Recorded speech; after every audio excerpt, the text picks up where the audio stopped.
অভিশপ্ত বাংলো। শহর থেকে দূরে নির্জন এক গ্রামে রয়েছে একটি পুরনো বাংলো।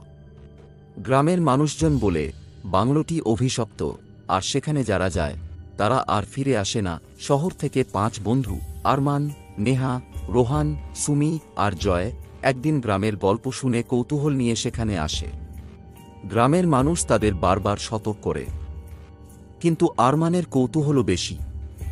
সবার সাহস চ্যালেঞ্জ করে, আর তারা সিদ্ধান্ত নেয় রাতে বাংলোতে গিয়ে রহস্য ভেদ করবে।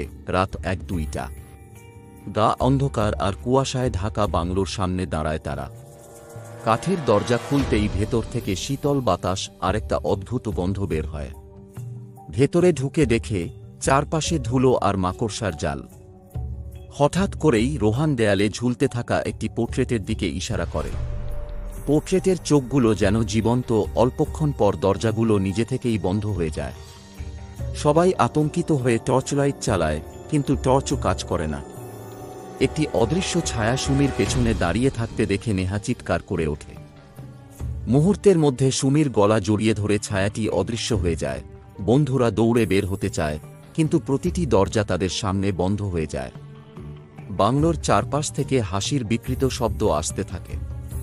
জয় বলে, এটা ভুল ছিল, আমাদের এখানে আসা উচিত হয়নি। ভোর হলে গ্রামবাসী বাংলোর বাইরে গিয়ে দেখে 5 জনের কেউ আর ফিরে আসেনি।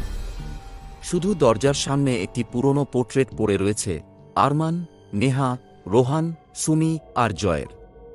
তাদের চোখ যেন ছবির ভেতর থেকে তাকিয়ে আছে। সেই দিন থেকে বাংলোর গল্প আরও ভয়ঙ্কর হয়ে ওঠে।